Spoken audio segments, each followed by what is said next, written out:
All right.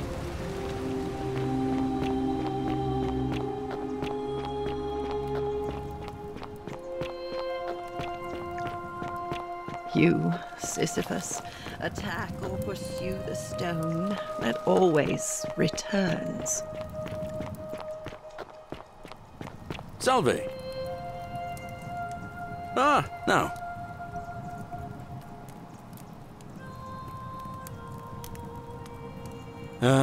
I can't. Even I could do a. What? The 49 melodies fetch again with incessant labor the water they have lost. Thanks, friend. I knew I liked you. Anyway, that's enough of me rambling. Was there something else you wanted to talk about?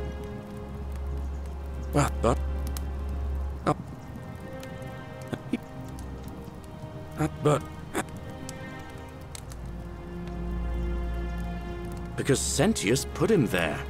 Poor Dooley was just wandering around looking for some... It's nonsense, of course. Dooley's the most harmless man. And how could you know? You overheard him say that? Well, in that case, we need to find a way to make sure Malleolus loses. If you can do that, and Sentius...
Fear is proof of a degenerate mind.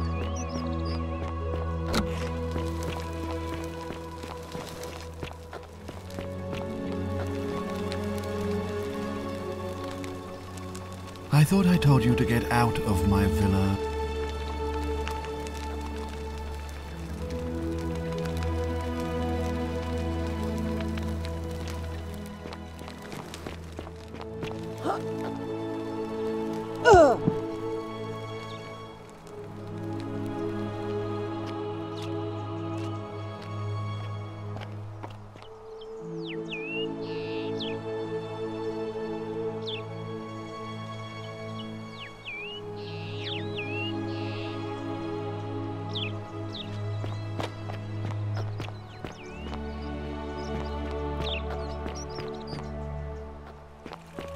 All weapons are to be tossed into the chasm. Magistrate's orders. What is it?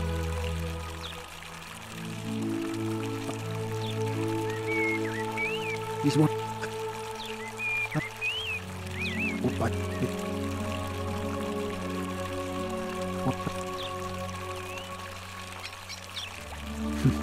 You're so...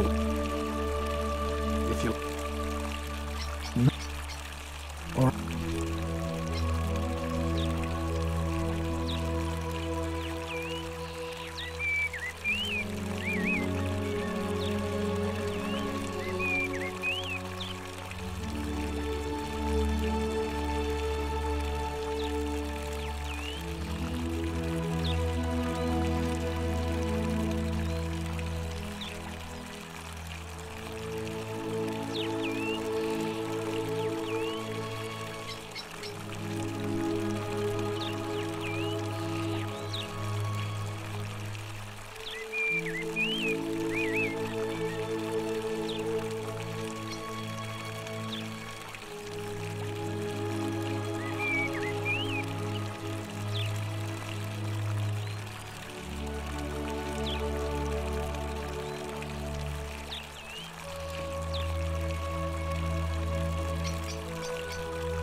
And now, I make this solemn...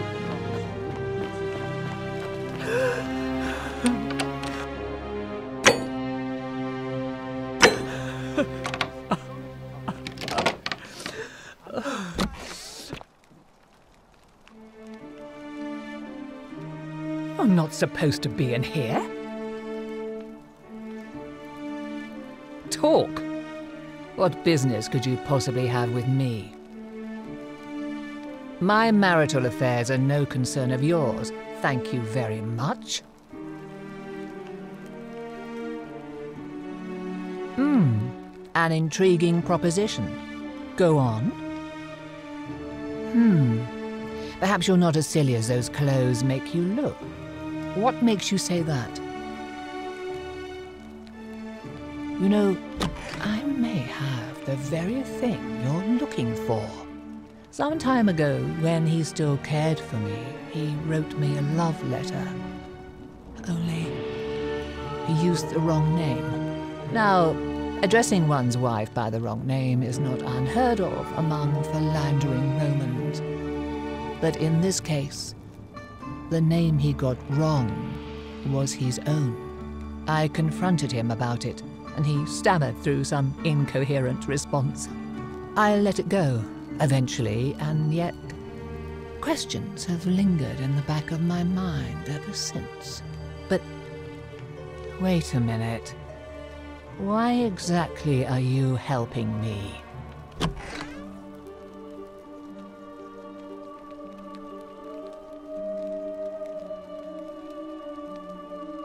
To withdraw. Listen, I may not be Penelope to his Ulysses, but to ruin his plans to become a magistrate? You must think me quite mad. I've heard enough. Get out of here at once. Demetrius, come quick.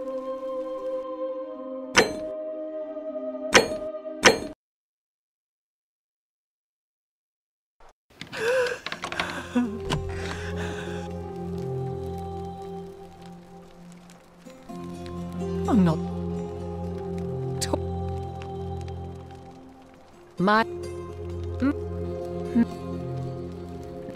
But I couldn't agree more. One hand washes the other, as they say. It seems our interests are aligned.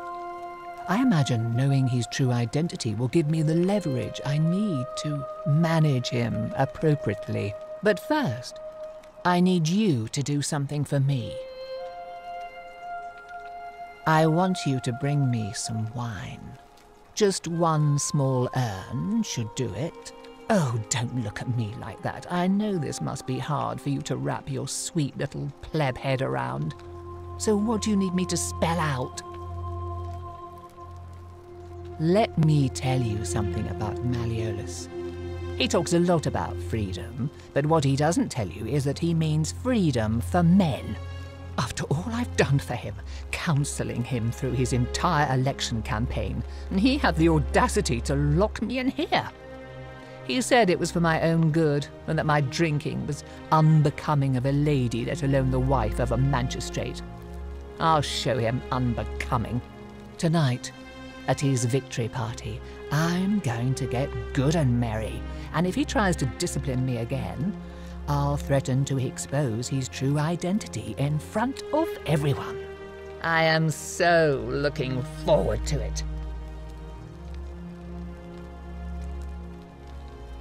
You mean, aside from the fact that I'm locked in this room, and Demetrius is right outside the villa, because there's barely any left in the city. In fact, there's only one small urn, as far as I'm aware, and getting it won't be easy. So you'll help me? Thank you. Here's the letter.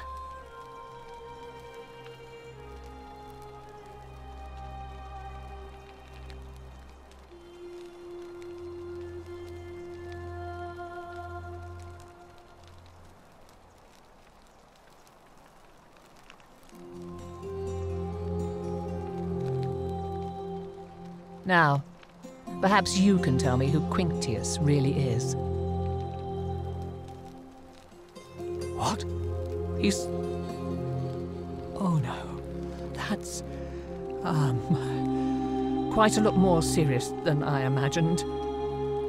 I only wanted some leverage over him, not to destroy him. Give me that immediately. Nobody else must know.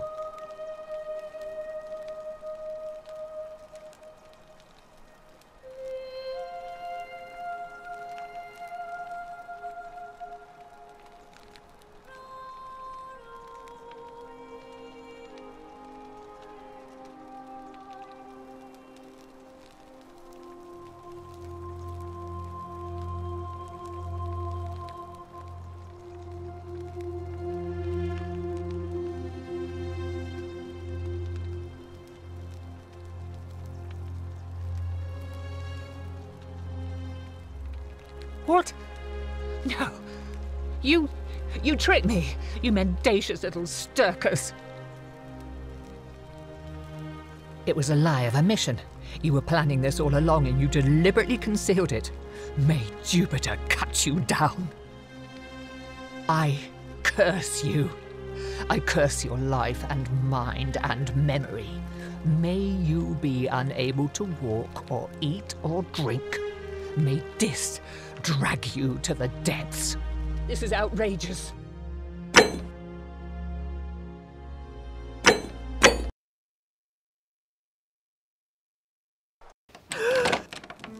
You're not... I think a better question is, why am I have quite enough marriage trouble already, without having to explain to my husband why I'm receiving strange women in private.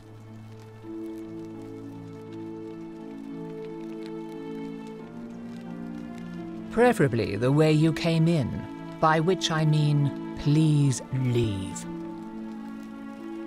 I think it's about to be broken if you don't hurry up and leave. The dainty little thing from next door. Of course not. As much as I despise her father, I would never lay a finger on that poor, sweet child. Well, I've had quite enough of this. Demetrius, come quickly.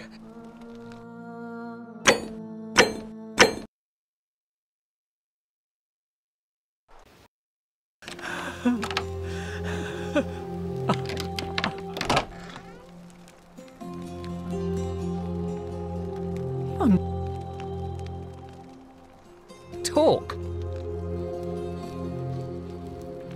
The dainty little thing.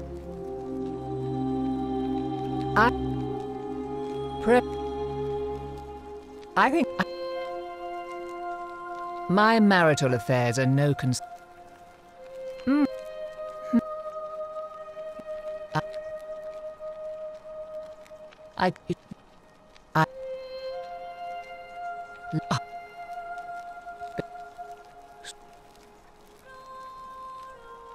Thank you.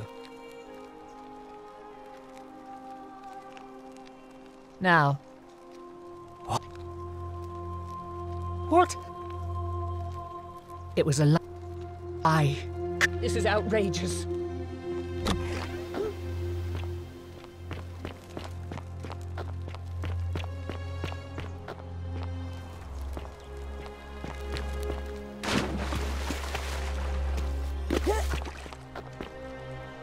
Did you just scale the wall? Well,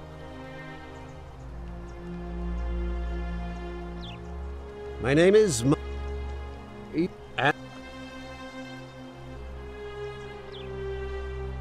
That's quite all right. Are you insane? Why?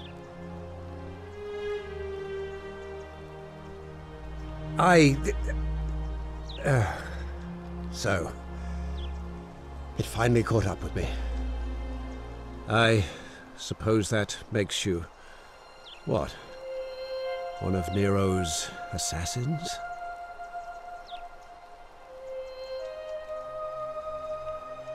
So, you're not going to kill me?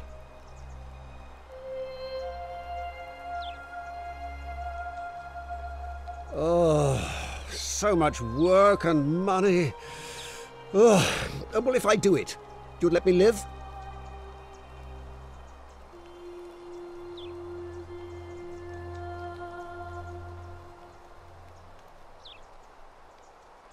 Fine.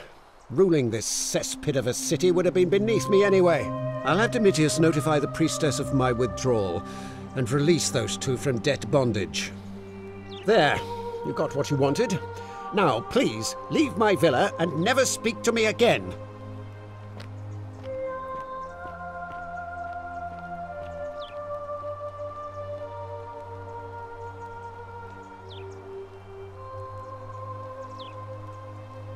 Domitius, are you listening? Yes, sir. I've made a decision to release Julia and Ulpius and withdraw from the election. I want you to go and inform Equitia. Sir? Are you under duress, sir? I've just had a change of heart. Are you on track to be magistrate, sir? All that work, all that money wasted. Those are my orders. Carry them out. As you wish, sir.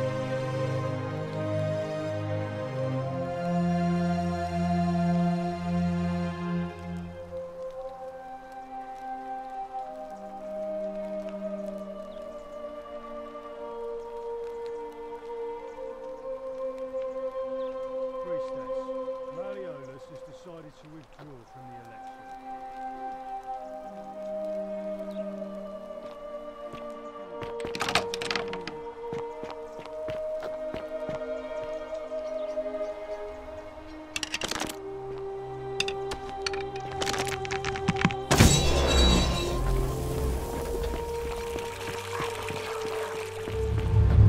The many shall suffer for the sins of the one.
Julia?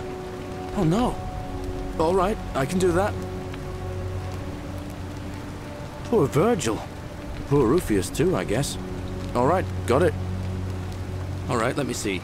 Stop Fabia going in, but send the new arrival to the empty shrine. Understood.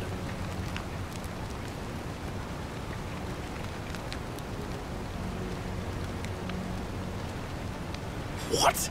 Are you... You're serious, aren't you? I doubt Domitius will let me talk to him, but I'll make sure he passes on the message. I'll go, but once I'm done, I'll need you to tell me how you know all of this.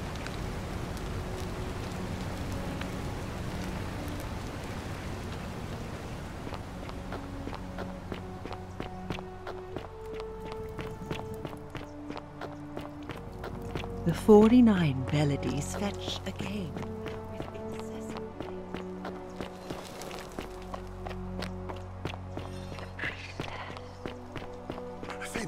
Listen. There's a troublemaker coming into the city. I know, and I'll take care of him. Just go and hide, but not in the empty shrine. Wait, how did you know I was headed in there? No time to explain. Go! All right, I'll be in my bakery. Thank you, Galerius.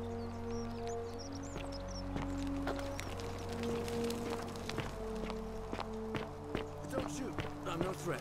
You'll find what you're looking for in the avenue. Second building on your left. I've got to run. Thank you. For your service to the Empire, I'll let you live for now. But you'd best make sure our paths don't cross again.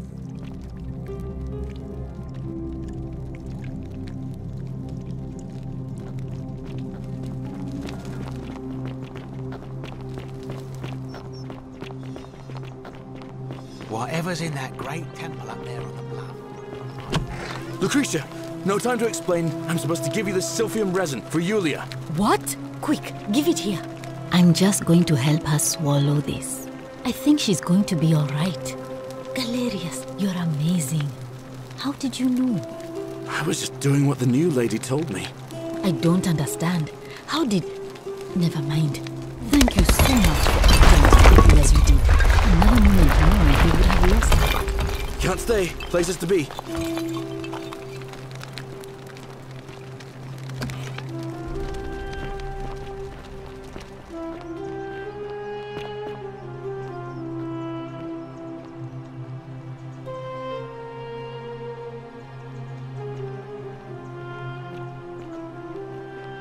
Salve, Rufius. I hear your rheumatism has you so riled up you've been harassing Virgil.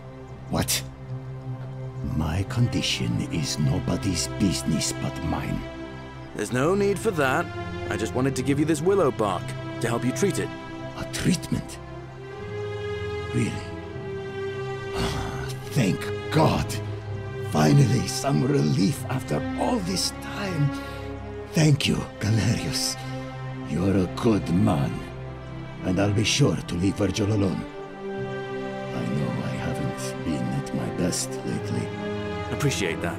Now, I've got to run.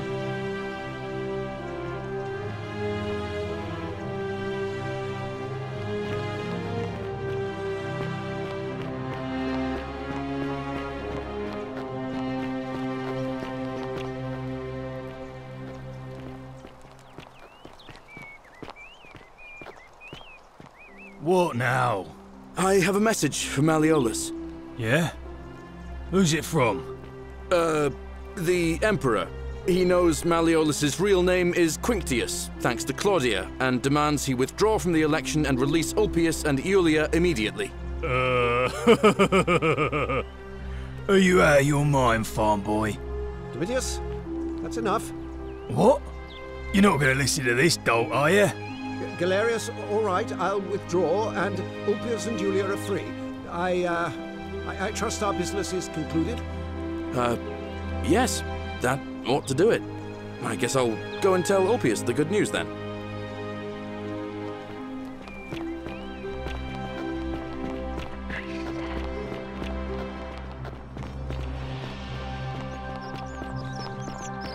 Citizen.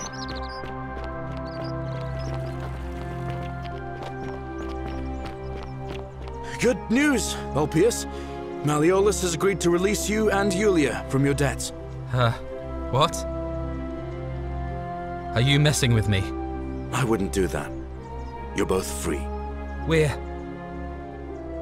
free. We're free. Thank you. It seems fortune smiles on us after all. I'd better go and pay a visit to Yulia immediately.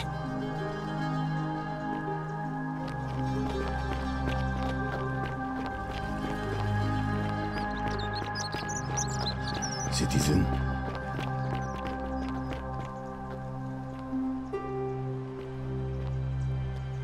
Yulia! I'm so glad you didn't go through with it. It wasn't for lack of trying. And now Malleolus is going to... Wait. Why do you look so happy? We're free. Malleolus just released us and we never have to set foot in that villa again. What? Welcome. How? Galerius arranged it somehow. Really? That's... incredible. Oh, what a relief. I don't know what to say. You don't need to say anything. Just rest up, get your strength back, and we'll celebrate properly when you're ready. I will. Thank you, Ulpius. I will.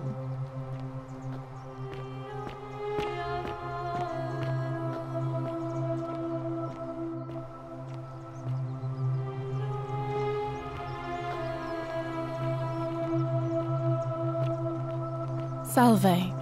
Don't believe a word they tell you.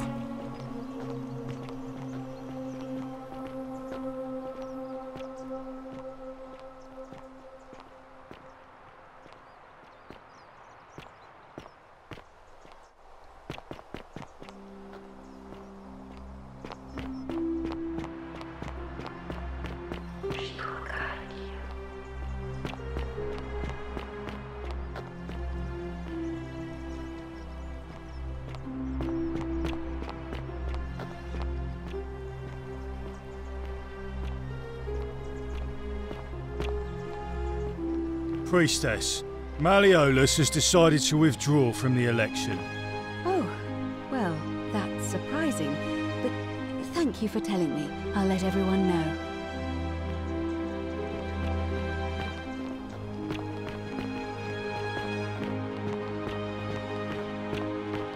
Citizens, I have an announcement. Malleolus has withdrawn his candidacy from today's election. Unless any new challengers are nominated by nightfall, Sentius will be re-elected magistrate by default. Actually, I'd like to nominate myself, if that's all right. Of course, Galerius, that's your right.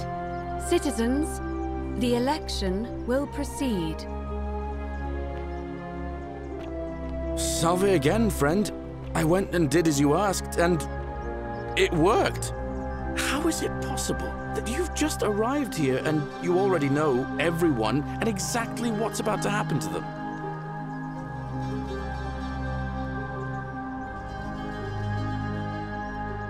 Oh, of course. I'll leave you to it then.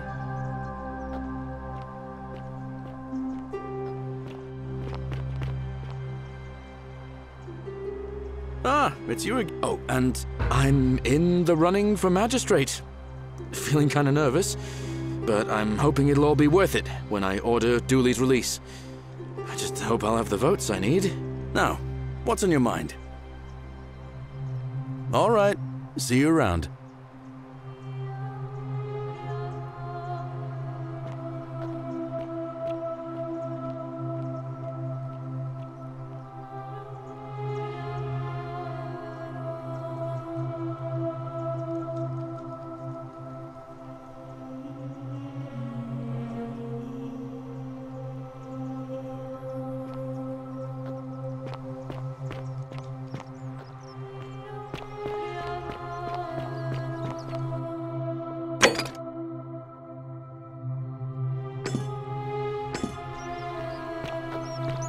Whatever's in that great temple up there on the bluff. Hello there, friend.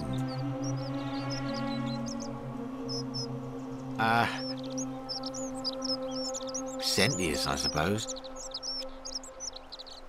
Yeah? And what's he gonna do for me? He's nothing.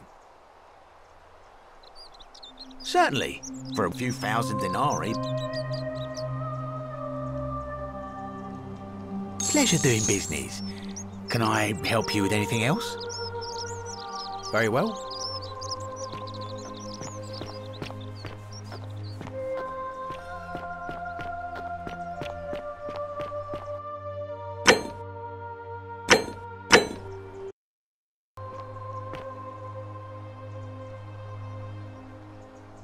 A new it'll be what? As I said, I'm planning to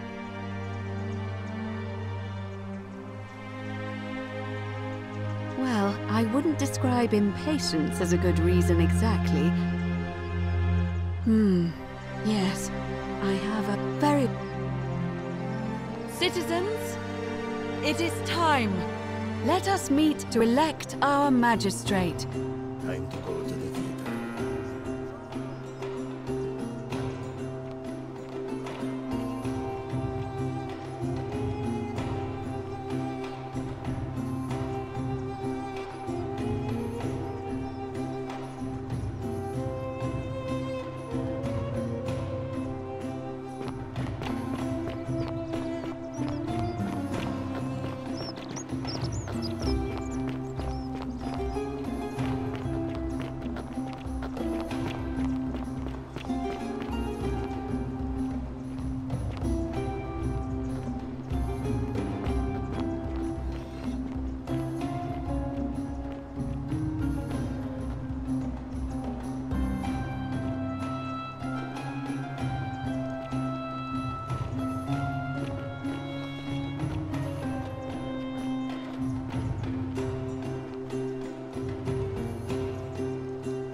Citizens, we have a quorate body of voters gathered here to elect the city's magistrate. The candidates are Sextus Sentius Imperiosus and late nominee Gallus Galerius Helva. Marcus Malleolus Gurges withdrew his candidacy earlier today. As agreed, we shall dispense with ballots and candidates will abstain from voting. Let's make this quick. As I say your name, call your vote. I'll start with you, Horatius. Sentius, of course. Georgius. Galerius. He saved the life of my dear friend Fabia. Dacius. Galerius. Virgil. The man who put a stop to the threats I've been receiving. Galerius. Ulpius.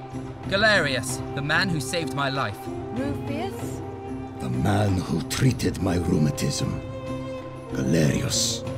Citizens, you have made your decision. Your new magistrate is Gallus Galerius Helva. What? It has been decided. Magistrate Galerius, would you like to make a brief address? I just want to say, this isn't something I ever wanted.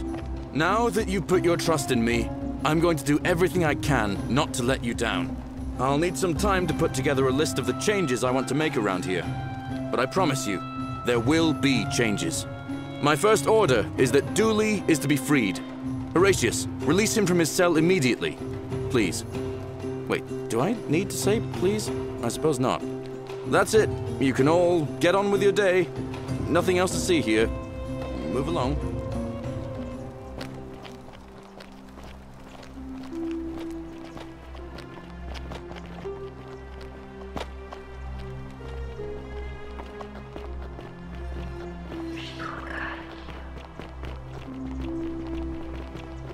Glad Galerius won. He deserved it.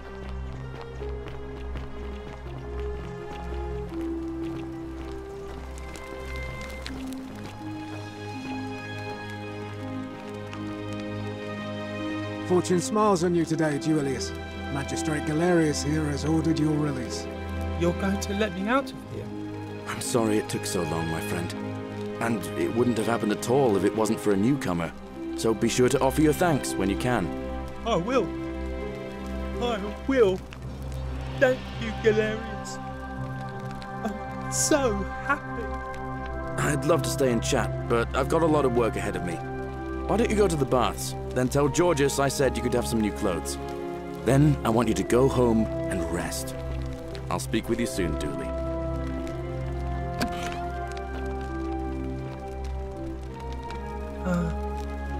Hello?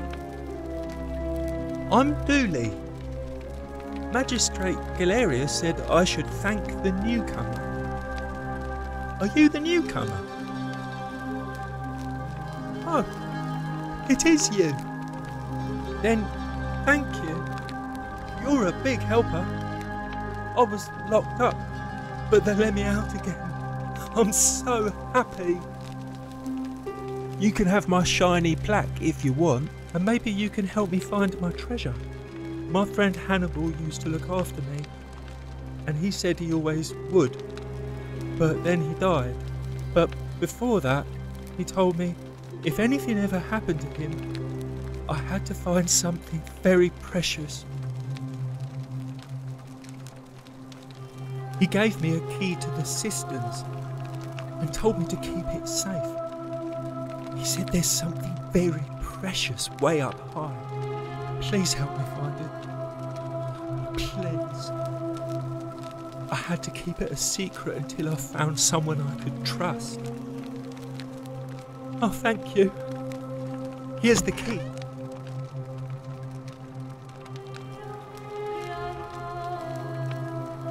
I hope you find it. In the cisterns, way up high. Hannibal said. Oh, look over there. Something shining. Is it treasure? Maybe it is treasure. I could see it for myself. So pretty. And it's just lying out here in the open. Maybe nobody wants it. Maybe no one will mind if I Just take it. Don't you dare. The many shall suffer for the sins of the one.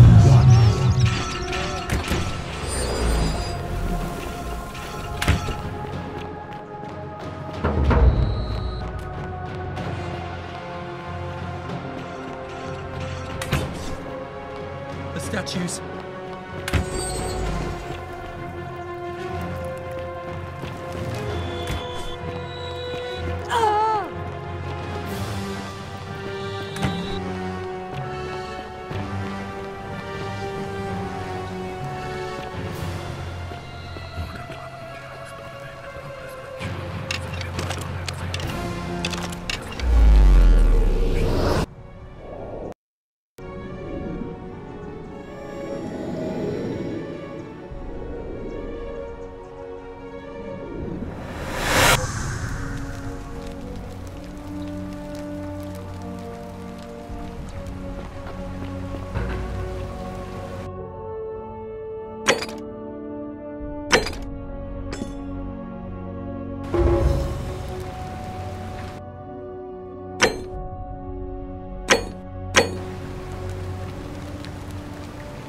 Salve.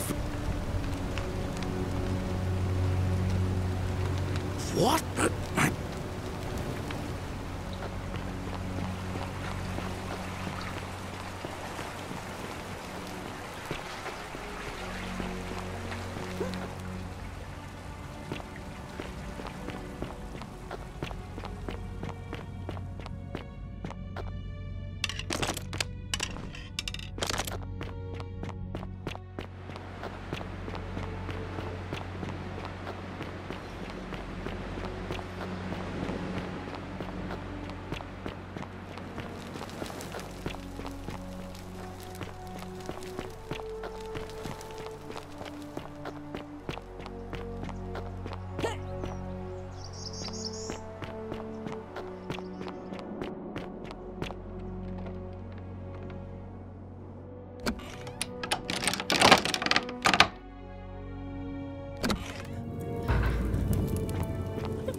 I can't believe this is how it ends.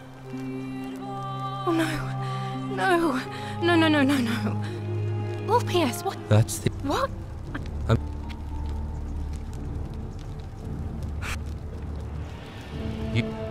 Well... If... No, I'm out. Wherever you are. Scintilla, my love. I'm sorry. Oh, P.S. No!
And here you are.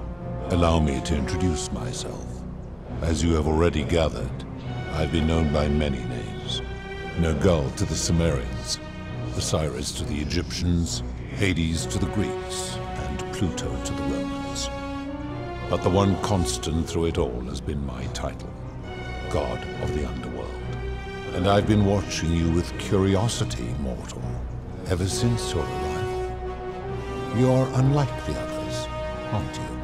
And what is more, you carry a weapon that was never intended for mortals to wield, and you do it so brazenly. But there will be time for your reckoning later. First, as a reward for undoing the desecration of my obelisk, I will allow you to satisfy your curiosity. Ask what you will. My story is many thousands of years long. You will need to be more specific. What do you wish to know? It is a matter of perspective. God is a label I was given by you mortals, not one I gave myself. Your ancestors revered me because to them, my knowledge and technology made me incomprehensibly powerful, just as you might seem so to an insect. But despite all that, there are rules even I must obey. My kin and I all adopted this form long ago, so that we might better understand and communicate with your kind. In time, we grew fond of the sensory delights it affords: desire, joy, ecstasy, even rage and sorrow, while an acquired taste can be addictive. No. Long ago, I swore to Persephone that I would remain in this form for as long as we remained among your kind. I must honor that. This is my beloved. Like me, she has been known by many names. Ereshkigal to the Sumerians, Isis to the Egyptians, Persephone to the Greeks, and Proserpina to the Romans. Or perhaps you might know her as the goddess of springtime, the cycle of life and renewal.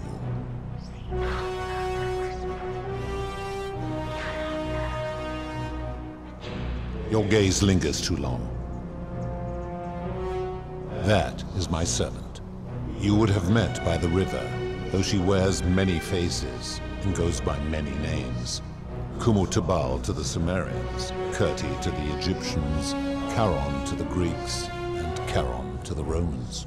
Her role is to ferry souls between the mortal world and this one, and to make their transition as seamless as possible. For that, she earned herself the infamous, if erroneous, moniker, the Feminine. You will talk more later. For now, ask your questions. As you wish. It has come to be known simply as the Underworld, and it exists because of a wager I made long ago.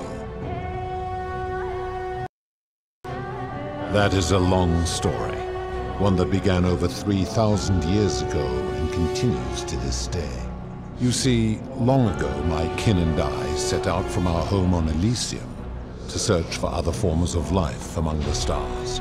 We discovered your planet and witnessed your kind evolving from primates into something lawless and barbaric. You all but destroyed yourselves. Your 2 short lives being extinguished by violence and ignorance and disease. Yet Proserpina saw raw potential in you, and persuaded the rest of us it would be squandered without our intervention and stewardship. So we revealed ourselves to your people in a place called Sumer. We offered guidance in agriculture, toolcraft, and law, and you called us gods. For a time you flourished, but soon you were too many for us to oversee. And as you spread from that cradle of civilization, we saw something disturbing. We had sown the seeds of dependency and confusion, and soon you returned to your old ways of violence and ignorance, this time in our name. My kin had seen enough, and gave up on your kind, condemning you as barbaric and chaotic, scarcely more than animals. We began preparations to return to Elysium, our home world, a utopia unspoilt by conflict and unimaginable in its beauty. But my Proserpina could not bear to abandon your kind without guidance, and knowing it would force the rest of us to leave her behind, she made an extraordinary sacrifice. She gave up her immortality to descend permanently to the ranks of humankind. And so she began her inescapable trajectory toward death. Horrified, I acted swiftly. I placed her in suspended animation in a deep frozen sleep to prevent age and sickness from claiming her. And then I pleaded with Proserpina's father, who the Romans called Jupiter, to bring her with us to Elysium. It was and is my hope that once there, we might one day learn to undo what she has done to herself. But he refused. I did everything I could to persuade him, but he would not relent. He would rigidly uphold his final pronouncement. Humans were unworthy of ascension to Elysium, and no exceptions would be made. But seeing that I was aggrieved, he proposed a wager, the terms of which were as follows. If even one human city could prove itself capable of living without sin for a single year, then Proserpina and all of humanity would be permitted to join us in Elysium. My part would be to remain behind, the last of my kind, to watch over you, without interfering, and to sit in silent judgment. And so my reward has been to languish here, enduring a 3,000-year winter, waiting for the day your kind proves itself worthy of her faith in you, so that I might take her with me to Elysium and unthaw my goddess of springtime. And here I am, after all this time, still waiting. There were also gods who, like me, have been known by many names, but perhaps you knew them by their Roman names. Our leader, Jupiter, as well as Neptune, Saturn, Juno, Minerva, Mars, Venus, Apollo, Diana, Vulcan, Vesta, Ceres, and of course, my beloved Proserpina. As the first wave of your kind arrived from Sumer, I had them build a city in their own fashion, so that they might be comfortable and recreate their lives here. I had them build the entrance as a vertical shaft leading to baths, to cleanse them of the sins of their former lives, and to prevent escape. I watched wave after wave of Sumerians arrive, and as their civilization declined over the centuries, they were replaced by Egyptians.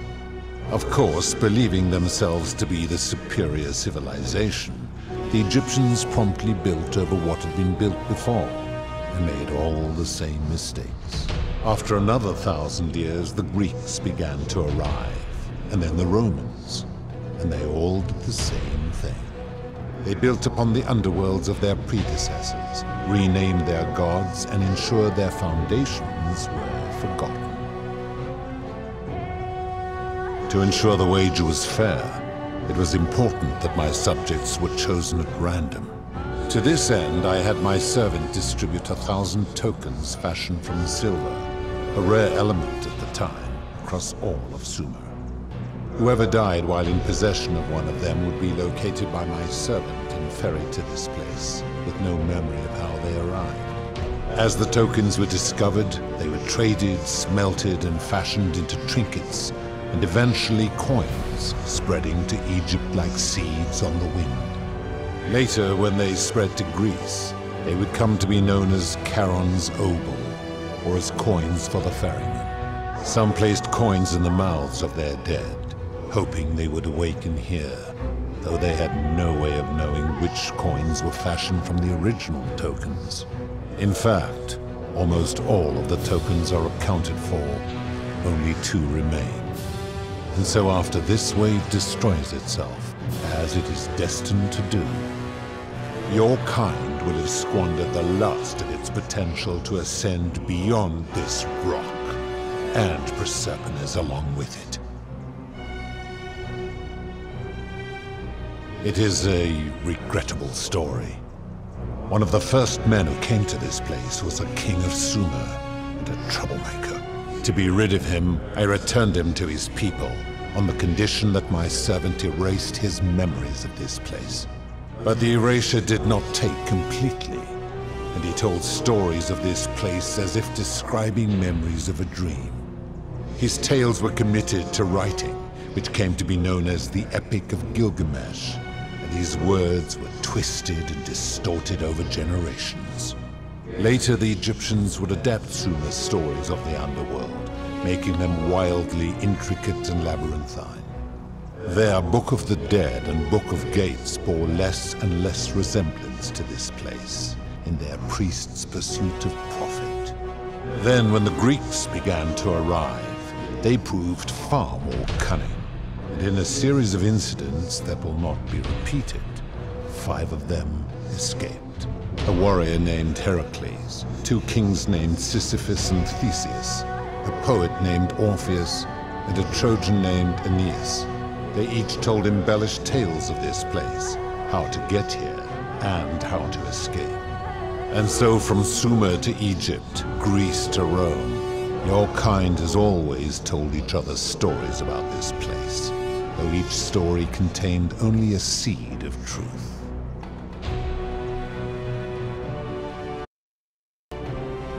Of course.